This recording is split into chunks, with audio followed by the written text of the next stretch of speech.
Welcome back to another episode of Us Split Screen Gamers, and today Sony just announced that January 2028 they are getting rid of physical disc entirely. Physical games are going away. Xbox announced it as well. GTA 6 is also not going to do it. But we have maybe a hot take on the physical situation. So Chandler, what's up, bro? Let's jump right into the episode. Your weekly power-up of video game news, updates, and industry buzz. From blockbuster releases and indie gems to hardware drops, studio shakeups, and everything in between, we break it all down. This is Split Screen Gamers. I'm just gonna say this. I wanna. If you could bear with me for a second, I kind of want to say my piece because I posted a thread where I was pretty much saying like people are over complaining and this and that about the getting rid of physical sales. Getting rid of physical disc and physical media, etc. And a lot of people had a lot of pushback. And I just want to say I have a lot of sympathy for some of the biggest talking points on that side. You know, collectors, for example. Yep. I don't like that PlayStation got rid of the Vita and the PSP store, like the PlayStation Store for those old consoles. I think that's messed up. I don't like that they got rid of the movies that you bought when you bought them through the PlayStation 5 store or PS store. Like, I don't like that at all. It's wrong. 100% agree. I also know that there is even though in comparison to digital sales, I also know there is a very big physical component. Even though it's not in comparison to digital, there's still, for example, 50%, almost 50% of Nintendo's market is still buying physical copies, even though those discs, half of those games usually have just a license on them.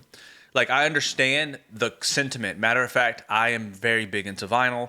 I still own CDs. I still buy books, comic books. I love physical books. I love physical comic books. I read them digital, but I still buy them physical. And that brings me up to my first point, which is the numbers don't lie. And so what my biggest thing is like, I'm not trying to be negative. I'm not trying to defend these like big corporations, which a lot of people are accusing me of.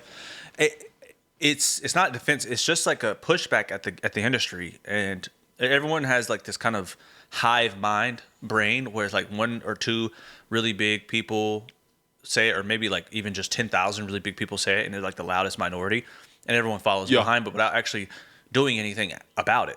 For example, I don't want books, comic books, and vinyls to go away. So I actively am involved in the physical buying of those. Like, I go and I shift through the vinyls, but the statistics don't lie in that 85% of PlayStation's buyer base is buying digital copies, and that's just a fact. And that's where that's the point I was trying to make. And so a lot of people are like, yo, Sony, you're being greedy because you still have this, this 15%. And this doesn't account for like, for sure. Like, it's not that 85% of people bought Astrobot physically. It's or digitally.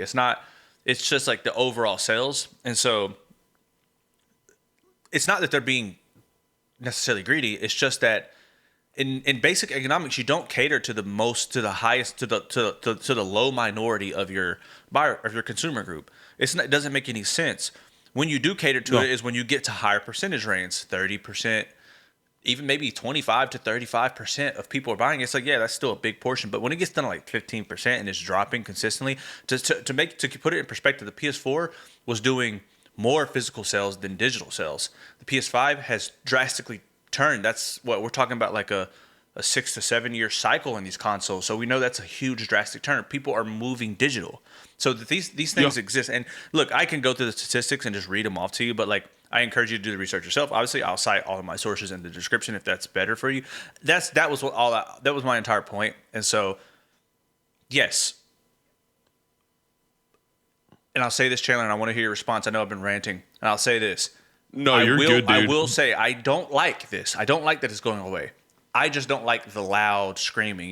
Gamers are quick to be like, there's so much weird things in gaming industry. A lot of gamers are quick to be like, I'm not playing this game because it's a girl lead and super woke. Yeah. And it's like super woke, but just because they got Freya as the main character. Well, but then they're doing something like this, which is like kind of being the person you're mad at, being the woke person you're mad at, I don't understand gamers. I'm a little exhausted of the entitled, never happy victim gaming industry. And the fact of the matter is like, this is the highest selling market in the world. Like, it's combined. It's just ridiculous. Yeah. I'm tired of it, bro.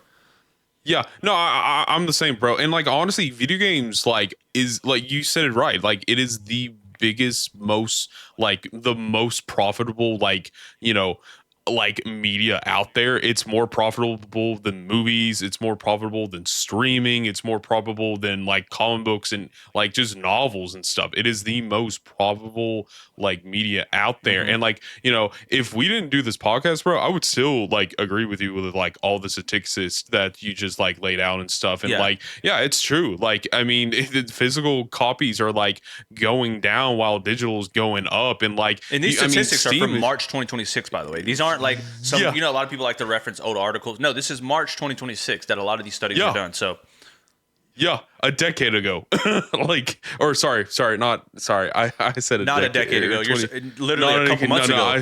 I'm a couple of months ago. Sorry. I was like, wait a minute. What? Sorry. I was thinking 2016. I was like, never mind. Whoops. A decade was actually different. That's the whole thing. A decade ago. It was like, let me find this one.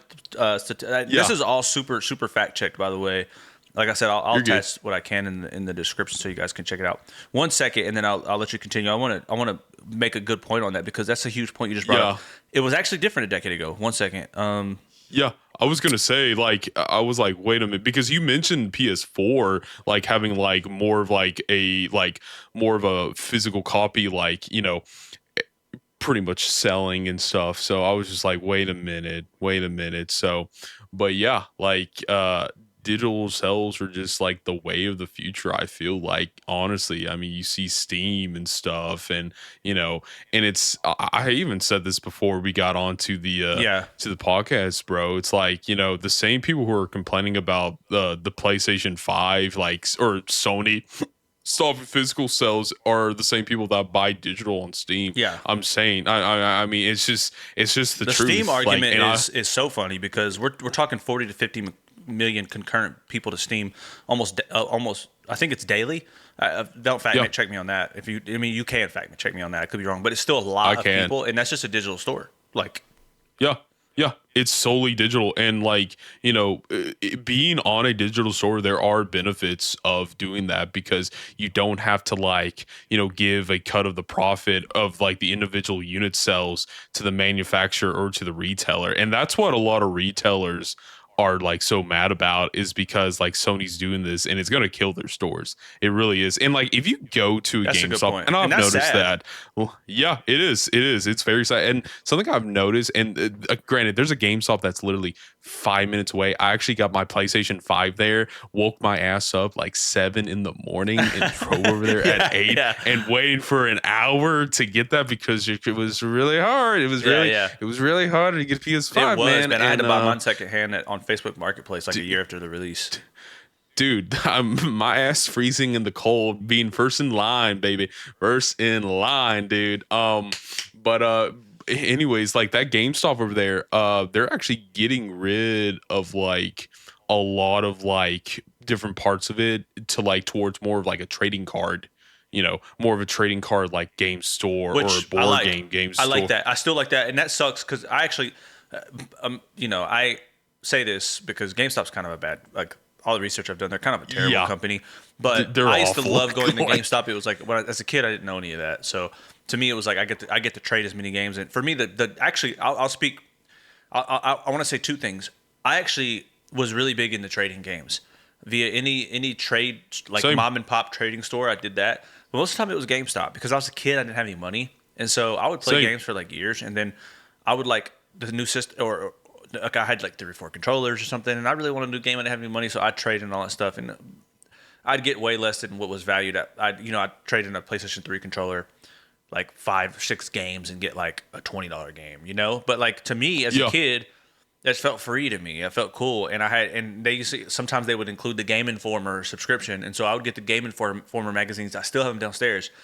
The Last of Us Part 1, Uncharted 1, 2, and 3. I have those Game Informer magazines. I'm a collector. I'm a fan. I still have digital or physical copies of a lot of stuff. So I have a lot of sympathy for that, and actually I just want to put this out because I don't want it to go away. I just Same. don't have the time to go do those things I used to do, and so the digital world works really great for me, and everything else I do is digital, and so I just kind of do it. But if you're really into the physical, then go show up with your dollars, and you can do that. Like I guarantee, if the tide shifted to, 50-50 or something, or even 35, I was talking about 35% of physical sales, PlayStation would totally change that 100%. Yeah. It will happen if you did that, but that's not going to happen because you guys are all buying digital copies. It's just like how the world works. It's easier. Now, quickly, here's my thing. Here's my pushback against the companies that are going digital only.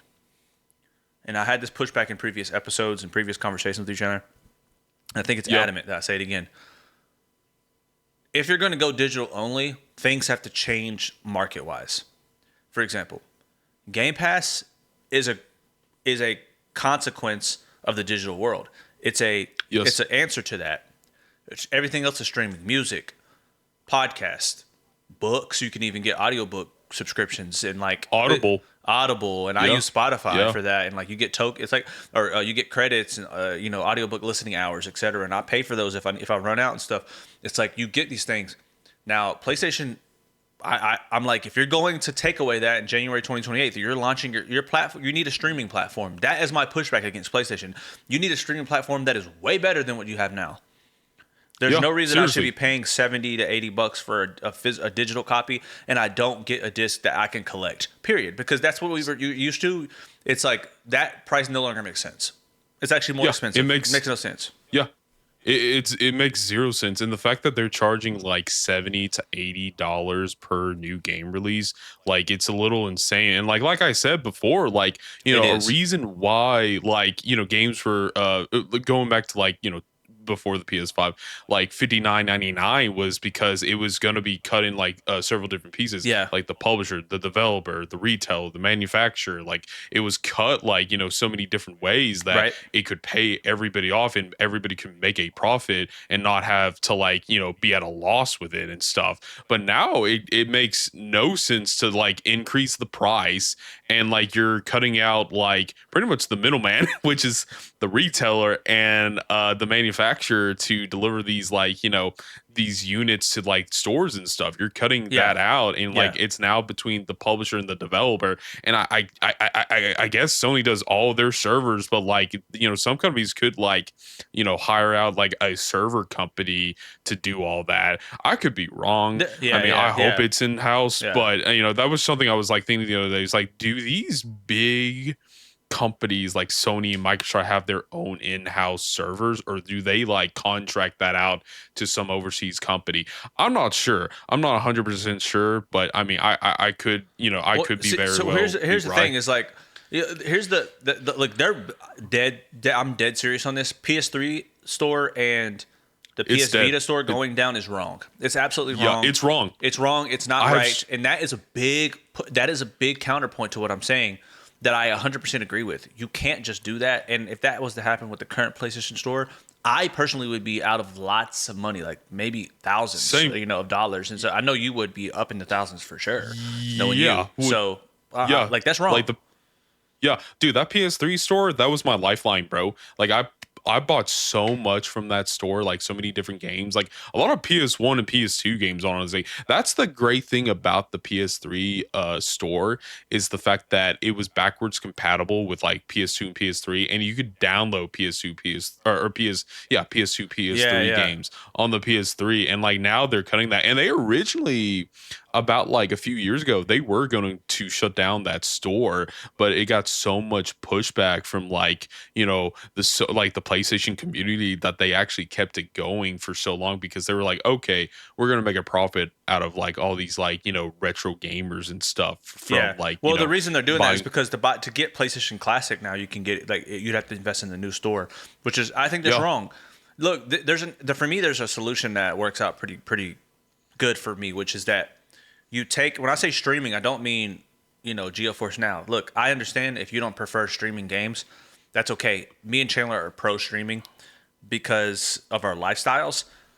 Yep. and the amount of games that we're playing and being able to go on, having the road, etc. Right? But if you're not pro streaming, do what Xbox is being allow the gamers to have an access to a library like PlayStation Plus, like they already have, but with more robust titles, day one releases for sure, like Netflix. Charge a higher dollar amount. Like for example, if you have the right catalog of games, I could see people paying $30 to $50 a month. Look, people were complaining about Xbox Game Pass, but like the truth is, if it includes PlayStation 1, 2, 3, 4, Vita, a lot of those games, and a lot of those games are optimized for certain play styles, etc. Some of those are portable, but it's like if you were to include all that for the value, people would pay the $25 to $30 a month to get that, and you have to allow them to download it to play locally. Now, look, they don't get to own the games, but there's another value add back into the consumer, which is that they're paying only $34 a month or $30 a month, and they're getting access to day one releases and all the titles. Like for me, for example, I'm in a situation where I'm about to move and I'm paying for a wedding, and I just funded my own film, and there's just a lot of stuff going on in my life, and I'm a freelancer, and I have so many games I want to play. Astrobot, I got Ghost of Yotei like a year late, or 6 months late. I got, there's other stuff I want to play. The dude 007. It's just like I'm not able to do these things because we're talking about a couple $100, and I can't even do it physically. Like I can't go. Like some of these day one releases don't work physically because they sell at a higher price point. Yep. So I have sympathy. I'm like, but Sony and Xbox, make your streaming services robust. Make them robust. Like, have tiers if you want. If you want day one releases, have a more expensive tier. If you want to have the AAA titles, like from Naughty Dog, like from Santa Monica Studios, like those they games, need like an exclusive tier, like an exclusive Sony tier. No, yes. I agree with you 100%. It could be $100 a month for day one releases. For me, that's way more value. Look, $100 a month, I can manage for that. If you're like, yo, we're putting out day one exclusives on that, and and you get to play like all the newest games within like 6 months of release on this $100 tier. But then if you're on a lower tier, you get all the games except for those for 6 months. Like, you know what I mean? A release like that. Yeah. That makes sense to me. I would that's way more valuable because I'm not spending $400 or $500. Because I'm not going. Anyways, I believe that's a solution that they should do. I agree with you, and I'm surprised Sony hasn't done that already because their whole push is towards digital. Which one other thing I wanted to point out about this whole push to solely digital, it's gonna take an effect in the year 2028. That's when the PS6 is going to come out. I guarantee you that's when the PS6 is going to come out and stuff. 100%, and I'm buying it. Yeah, I'm buying it 100%. And I'm like, that's why they're doing it. Yeah. That's 100% why they're doing it, because they don't have to add the additional manufacturer costs to add a disk drive. Yeah. Which, granted, that's going to mess me up if let's say I want to watch one of my CDs, or not CDs, but DVDs and Blu-rays and put it in my PS5, but I'll just get a Blu-ray player at that point, and plug it up in my TV. But question, seriously, Chandler, this is a point that I made that I could be wrong and I didn't do any research on, but tell me if I'm wrong. My idea of what a disc was doing, first of all, Xbox was selling discless consoles for years, way before this, and even when the PS5 launched, they had a physical and a digital. I actually wanted the digital version and I couldn't get it. It was actually sold out. Funny enough, it was sold out. Literally, but that's actually a great point. The digital version was more scarce when the PS5 released than the physical version was. What I mean is when the digital only versus the one that accepts a Blu-ray, and so that speaks to the consumer market. If you're buying a digital only device, you have no plans of actually buying physical at all. Zero.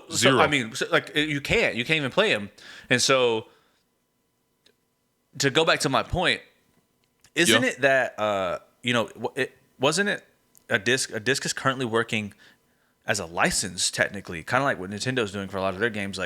It's I don't think a lot of these Blu-ray discs are fitting, hundreds of gigs on them. Am I wrong on that, or am I right? No, they're not. So it's weird. So before like the Blu-ray era, and like granted my historical facts could have little holes in it and stuff, but the fact is like back in the DVD days, yes, you could fit a movie on a DVD and stuff. Yeah. But now technology has advanced so far where, because I mean it happens with like, and granted, Yeah. it doesn't download, like if you play a movie on your PlayStation 5, it doesn't download that movie onto the PS5.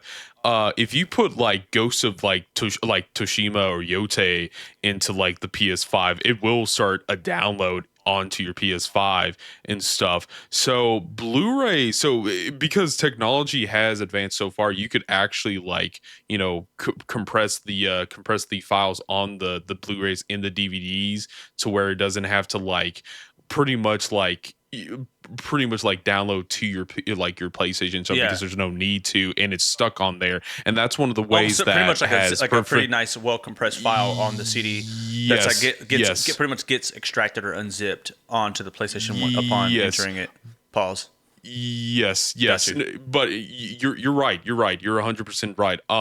But and that's one of the reasons why, and with this newer technology, is like one of the reasons why you can't, like, for piracy purposes, because a lot of people will do that shit too. Yeah. Like they'll put a disc and like they'll like try to like rip the movie out of like, you know, the Blu-ray, the DVD, but there's always like, you know, there's always and there's not like, you know, some kind of like chip inside of it where it alerts the authorities. No, I mean that's way I mean they could do that theoretically in like the far off future, but you know, that's why like you see like warning, if you like, you know, distribute like this movie, you know, illegally, you will be fined and you could face prison time and stuff. That's why you see that, and that's why like a lot of the movies are kept on DVDs and Blu-rays, because it's just easier that way too and stuff. So the thing is, that's a whole nother thing about like the piracy thing, because it's like, what is, I mean, technically, like if we were to really think about it, what is owning something? Because if you were to buy a disc or a card from Nintendo, if you were to buy these things, you're still not able to go copy that and give it to your friend. You can like lend that copy to your friend, but you no longer own it at that point. So it's like, you can. So what is technically owning it? Like, you know, I can't go buy Catan, for example, the board game Settlers of Catan. I can't just like go in that and then, you know, print that what do you mean by own it? Like you don't own the copyright. Like, so I'm interested in what people say. That's an interesting debate. You know what I mean? That's an interesting debate. Yeah. I don't have an opinion on that. I'm just kind of opening up the conversation. Leave some comments if you guys are interested at all. But I'm curious about that. It's the a same weird way about like free will. I mean, it's the same way about like free will. Honestly, it's like, what is free will? You know, like, is it me doing what I want, or is it me doing what, like, you know, what I'm allowed to in the context of like our laws and stuff and or social laws and like, you know, state laws and whatnot, because there's a difference between like free will and freedom. There's a huge difference between those two. And the same thing goes for, you know, owning something and not owning something, or owning something because you bought it, or owning something because you like somebody, you got it off of some website, or like somebody lent it to you. At that point, it's either just going to be lending or it's going to be piracy or something like that. But, you know, but it just depends, honestly. You know, and the whole piracy. Go ahead. Sorry. Keep going. No, you're good. I was going to say the ever since this whole Sony announcement happened, piracy has been one of the topics attached to this, because it's like, now it's like, you know, like pretty much like, what do we consider owning now? Because, you know, this also opens up like the floodgates to like other possible like outcomes for other companies to do the same exact thing, where like they could just end DVDs all together and Blu-rays all together, which there's been like, and I'll be honest with you, dude, I feel like there's been attempts to do that already, like with just like the lack of like, you know, a lot of these streaming services not really like making Blu-rays or DVDs for some of their hit series and stuff. Like I can definitely see that. Well, like, here's the thing. It's like, you buy let's say I mean, these all work the same. A book, a movie, a video game. You buy that. You buy the physical book. You buy the CD. You buy the cassette, whatever. That's you're pretty much buying the means to watch or consume it. You're not buying the actual. You don't own the IP. So when it comes to okay, like owning something. For example, when you are paying for Netflix, you are essentially paying for the means in the library to consume it. Like, that's the thing. It's an entertainment spectrum. You don't own it unless you, like, there's different for certain situations. Like, if you buy a house, you have the right to resell it. You have the right to modify it. Do all those things. That's owning something. When I buy this microphone, for example, I can resell it. I can add a sticker on it, and I can you got a new mic, like you know what I mean? Yeah, you got the new microphone webcam too, man. New webcam, like you're looking good. I own this desk. Now I have the right to do whatever I want to this. I can resell it, but the thing is like, if it's not owning, essentially, like you don't really. When you download something digital, you don't typically you're already kind of opting out of owning it in a way. Like you're buying the means to consume it. It's a little weird. It's an interesting conversation. And I'm curious about what people think, but it's like you own the right to like enter this this consuming architecture that they've designed. Like, okay, you download it, now you can play it, right? You buy an app, it's similar. No one's complaining about that. If the app store ever goes down, like all their apps are being gone. It's like, because you kind of understand that like this is I'm buying the right to use it in this extent. So I honestly I've heard the thing buy or like what is it? It's something about something own nothing. Have you heard that? Own nothing and be happy. Yes, you'll own nothing and be happy. Yes. Happy, yeah. It's that. Which you mentioned the app thing. Everybody accepts that as like just the way of like actually using your phones and your iPads and your computer and stuff. People accept that, but if anything, like a book, a CD, a DVD, a video game, it's like the protests are gonna happen. Like it's just wild to me. So that's actually a good point that you mentioned apps for a sec, because nobody bitches about apps and stuff and how own nothing, be happy is kind of like it's like it's not. I don't even feel like these companies are even pushing the idea that you own it. It's not like they're not saying you now own the IP. They're not going to sell you the IP for $70. No. Like they're just not going to do that. So it's like it doesn't really make any sense. The own nothing, be happy thing is like you didn't own the physical copies though. You just own the right. You're just, when you are giving it to a friend or you're selling it, you're just giving essentially the way in which you can consume it. Like, hey, I'm giving away my access to this physical copy that I play on my console. I'm giving it to you. I can no longer do that, but you can because you're passing it over.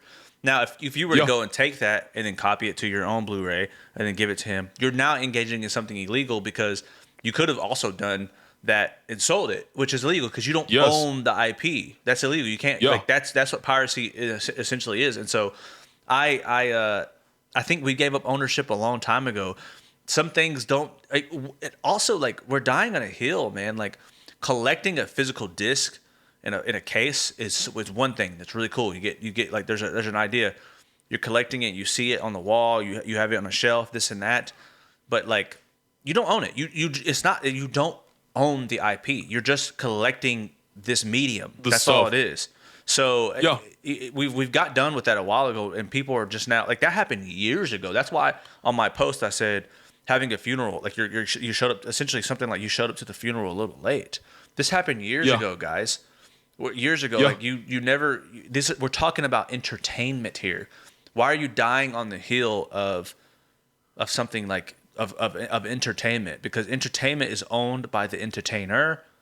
You get to buy a ticket to the theater to consume it. You no longer, you don't own the viewing. You don't own the play. You don't own the movie.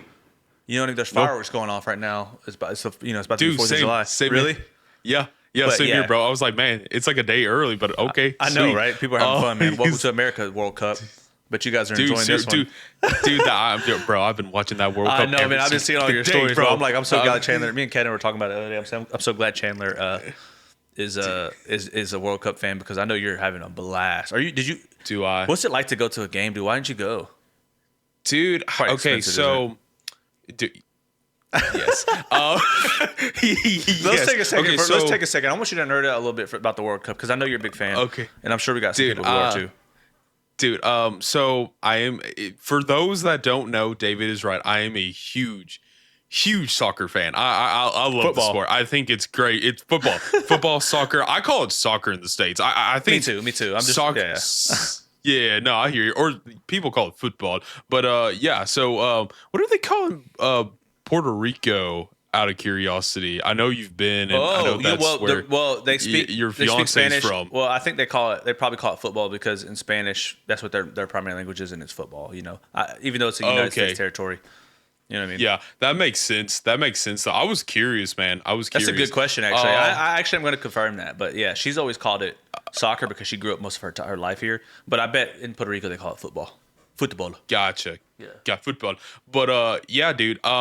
Dude, it's been a blast, and seeing our USA like national men's team performing the best they've ever fucking performed. Sorry for my language, but fucking perform is like insane. Like it really is like astronomically like it's like it went above my expectations. That's and good stuff. And like, you know, just seeing them like, you know, beating Paraguay 4-1 and then being Australia, which Australia, like I saw their first group stage game, and like holy shit, they're going crazy. Good. Like they're fast, they're tall, they're mean. Like I was like, dude, and like their club's nickname are the Socceroos, which is, you know, kangaroo is the playoff word of soccer. And they also and they also, so besides us calling it soccer, they actually call it soccer in Australia. Did not know that until either. Yeah, I did. I thought they called it football too, but apparently not. So there are other countries other than the U.S. that call the sport soccer.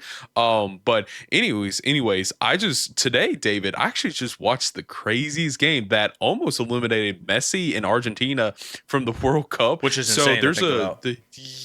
So there's a Cinderella team right now, and it happened the last World Cup with Morocco making it all the way to the semifinals and then playing for the third place. They didn't get third place, but man, their run in 2022 was absolutely bonkers, and they might do it again, honestly. Yeah. But Cape Verde, which is a small collection of islands like to the side of Africa, actually close to Morocco, actually. And dude, their goalkeeper is insane. So true story, their goalkeeper for their first group stage match was against Spain, and Spain are the favorites, and they actually stayed in Chattanooga. They actually stayed at Baylor where my dad works and stuff, and they stay there for their training ground. That's where, you know, that's really a cool. team will pick. Nice. Like Baylor. I heard so about that. Cool. That's why they're coming to Chattanooga, which I did hear about that. Like that was really cool to me. And what was that game you were telling me that you wanted to play? That was it, golf or soccer game you wanted to play? That yes. So it's that super battle golf game. It's that, or was it a soccer game? It was battle golf. I thought it was, that's the one. It was a super battle golf. Yes. No, because it's like Mario. Yeah, I want to play that with you really bad. So we should hop on that soon. I know you sent it to me earlier. What do you play on, GeForce Now? Yeah, I play on GeForce Now. Okay. That's the only way. And I think it's only for Steam. So it's only for Steam. But I wanted to mention about this Cape Verde game. Sorry. Sorry. Go ahead. I'm curious. Yeah. No, you're good. So basically, their game against Spain, everybody thought Spain was going to kill them because in the FIFA World Ranking, Spain is like ranked number I think 3 or 2. So they're ranked high on the FIFA World Rankings. And this Cape Verde team is ranked number 60 something. So people were like, oh, they're going to demolish them and stuff, even though they qualified for the World Cup in hindsight. So they have talent on their team. But you still have to qualify. You still have to beat teams and get points to like qualify. But anyways, they played down in Atlanta. And dude, if you told me that they would have had a draw at the end of the match, I would not believe you. And like, I watched this game live. Yeah. and it was insane how many like saves this goalkeeper from Cape Verde saved. He had a clean sheet, and his Instagram, so he had about like I think 50,000 or maybe it was like 15,000 like followers. It exploded in that single day after the match to like 11 million followers. That is insane. Yeah, that's 11 different. million. Yeah, that is like OCD. That is like steroids. Like followers. Good like though. blow Yeah, up. I think I saw briefly about that story and how he was killing it because it was all over the place, right? Dude, it was all over the place. And I'm spilling water. I don't even follow soccer, but it's like I think I saw that on my algorithm somehow. Dude, it is. I mean, it really is. And it's like, it's the Cinderella story of this World Cup. Well, today, I honestly thought they were going to beat Argentina. Like, I'm not even joking. Yeah. I thought they had a chance to beat them. And one of their, like, I think he's he might have been their left winger, but he actually probably had the goal of the World Cup. It was insane. I'll send you a clip of it, dude. It was insane. It was like an edge shot, and the way like he kicked the ball, it went up in the air, and then it did like a small curve to like the corner of like the net. It was insane. It was beautiful. Like that is definitely the goal of the game if something else doesn't happen. But anyways, this World Cup has been crazy, dude. And Germany got eliminated by Paraguay, which is the same team. Of course, the one that's going through the States is awesome. Man, I've been seeing all the stuff of all these foreigners coming into the States and loving it, which is awesome because I love this country. This country's pretty dope. Dude, it is. And like, it's crazy because everybody that came to visit for the World Cup, they had like a different like perception of us. They thought we were like assholes. Right. They thought we were like mean. It thought kind of we healed were us a little bit. Yeah. Yeah, and it's like a saying that's been going around right now, and I totally agree with this, but it's like America needed the World Cup more than the World Cup needed America. 100%. Like it really 100%, is a healing process, man. It's been a healing. Really we kind of. I feel like we've gained our patriot. I know I've always had a lot of. I've always been a patriotic guy, just because I think our country is very, very cool. Yep. Like I think that we actually have freedom and and like the freedom to just scream as loud as we want about anything we want is like huge. A lot of countries don't get that. We have to be blessed about that. And then also it's like, we have a melting pot of national. Like you go anywhere in the United States, it's going to be a little different. We have a melting pot of nationalities, cultures, and ways of life, traditions, etc. And so you can go and learn a lot about the world in just the States, and it's beautiful. We have crazy national parks. You go to California, or if you go to California versus New York, completely different areas. If you go to Washington versus Texas, completely different areas. Florida versus Wyoming, completely different areas. It's like, it's awesome.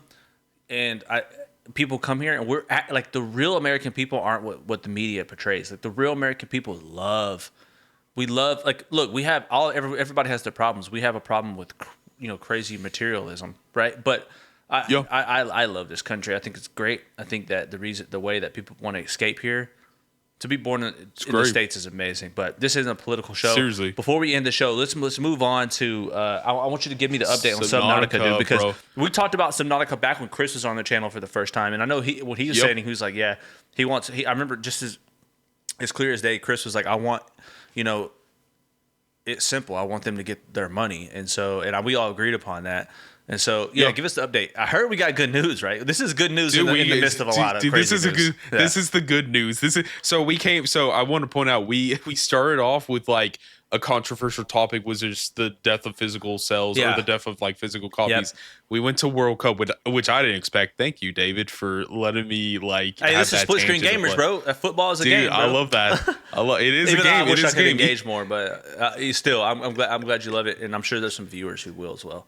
Yeah. Dude, I appreciate that. And now we're on to like even better news. So the Subnautica developers that originally made Subnautica 2, they actually won their like lawsuit against like the CEO, and the CEO actually stepped down from the company and stuff. So they are getting their like pay bonuses, which the fact that they had to fight for this was truly like just bullshit. Yeah, like truly. All around. It was ridiculous. This is like this is the bad part of like I'm not even sure they're from America. That's actual corporate greed right there. Yeah, True that is corporate actual corporate greed. Yeah, that is the bad part about working for a corporation 100%. is like the fact that they'll go back on their words and stuff, and you have to fight them for it. It's nonsense, and it really shouldn't happen as often as it does, but it does. But I'm just so happy that they got what they got and stuff. But I'm not actually 100% sure about the amount that they're all receiving. That's the only thing that I don't know, but I'm sure it's like if it's a bonus, it's probably a lot. So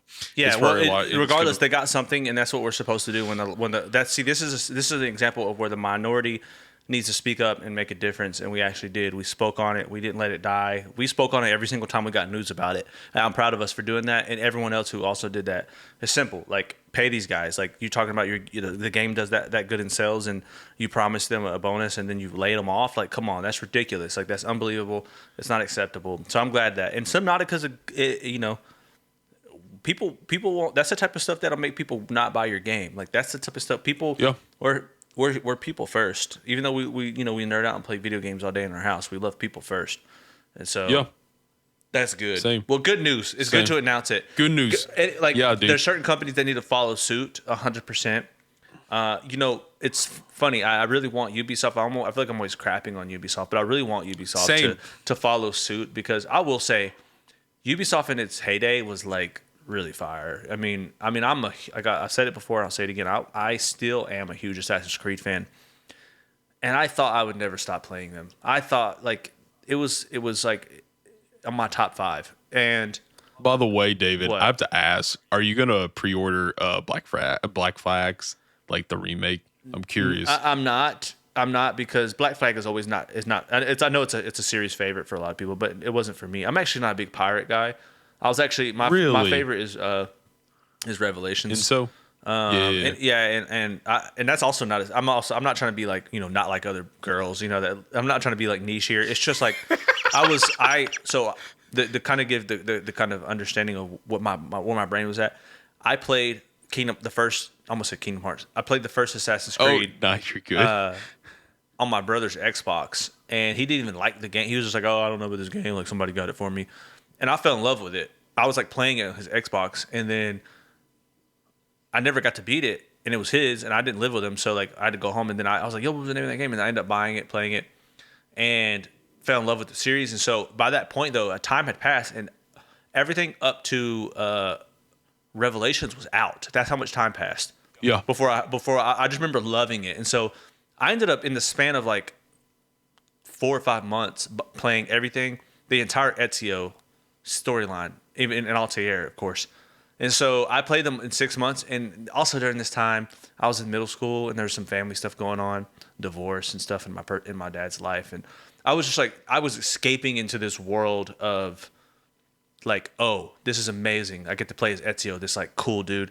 And I remember just being like on a Saturday night, just like, oh snap, So this is I'll make it brief again. I'll stop ranting. I love Assassin's Creed. But since it had such a staple in my life, and I was I was like doing everything. I was a completionist on all those games. I played them all the way up until Valhalla, and I even played. I bought Valhalla day one, and Valhalla was not an Assassin's Creed game by any means. Odyssey was the last one I played fully, and that was pushing it for me. And Valhalla was just so bad, and I know some people had liked it. It was just so bad and just so un-Assassin's Creed. Like it was trying to be a RPG, fantasy game, and I'm like, I've played better RPG fantasy games than this. So like that's the thing is like if you're trying to be that, then I know better games than this that are way funner, and I want to dedicate time into. When it was Assassin's Creed, though, nothing did to Assassin's Creed like Assassin's Creed did. People tried to, but they couldn't emulate it. And so they did that again with Shadows, and I bought that game for $70, hoping, you know what, they finally did China. Bought it for $70. There you go. I did 3 hours in it. It was a waste of money. I did 3 hours, and I haven't went back over a year and a half now.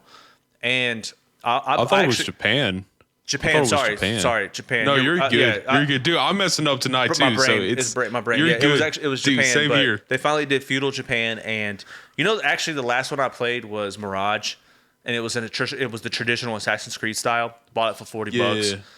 For $40, it was all right, but it was terrible. Like a game coming out that recent and then being as weirdly not up to date physics wise, mechanics wise, was just like a really silly to me. So, anyways, Ubisoft, please catch up. There's other companies like that. Please like do these things. Like hear what the people are saying and try to fix it. Now, I will say gamers can sometimes like have their opinions set in stone about this stuff, and they'll like not even give them a chance. You know, one of the best examples was, what's the studio that made No Man's Sky? Oh, No Man's Sky, dude. That's a great question. I actually don't know the name by heart, but no, I know what you're trying to reference. They fixed it. I know exactly. Yeah, they fixed it.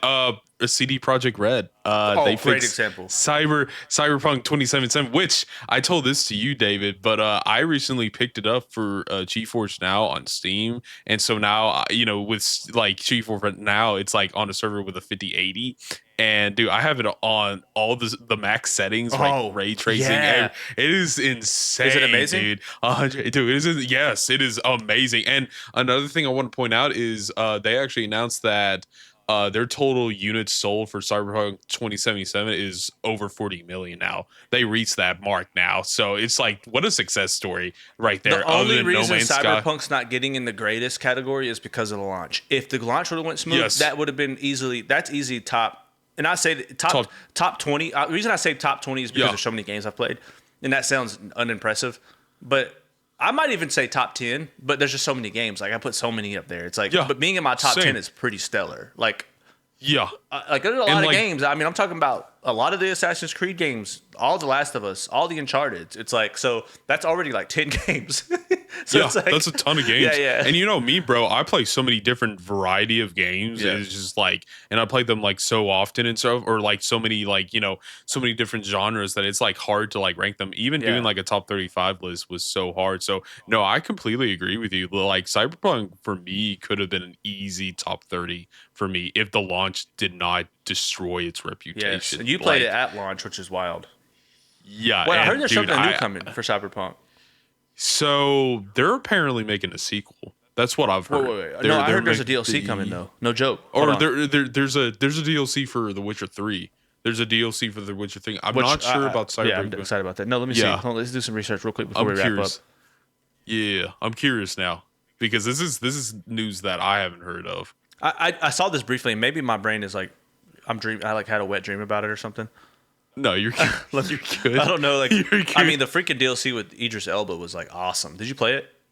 No, bro, what? I actually have not. Go play it. No, I haven't. It's amazing. That's the only one. That's the only one that I'll probably play with this new purchase, dog. I'll probably play a new playthrough and then get to that point and then play it. Yes, because it actually is a better, like, that gives you multiple endings again for V, and it like my ending for V is actually weird. I thought I was going the route that was going to be happy, but it wasn't. But I still thought it was the happy route. But anyways, yeah. Okay. Interesting. It's not. Okay. It's not. It says. No. It's just a. No, we're talking about Phantom Liberty, which is already 2023. Wow, dude. Time's flying. Dude. Oh, so the second deal. Okay, never mind. Okay, cool. So a sequel would be cool, but until then, we're gonna wait on The Witcher 4. But all right, dude. That's a good episode, guys. We appreciate you guys watching as always. If you enjoy us, leave a comment. We are on all platforms. Well, not all platforms. We're on Spotify and YouTube. We haven't set up all that other stuff yet, and we're just kind of keeping it chill. We also make other videos on this channel every now and then, especially when GTA 6 comes out. We're going to start streaming and stuff, etc. Chandler's doing his own thing. So as soon as he starts, we're going to send you over there. Go check it out. We appreciate you guys as always, and until next time, peace.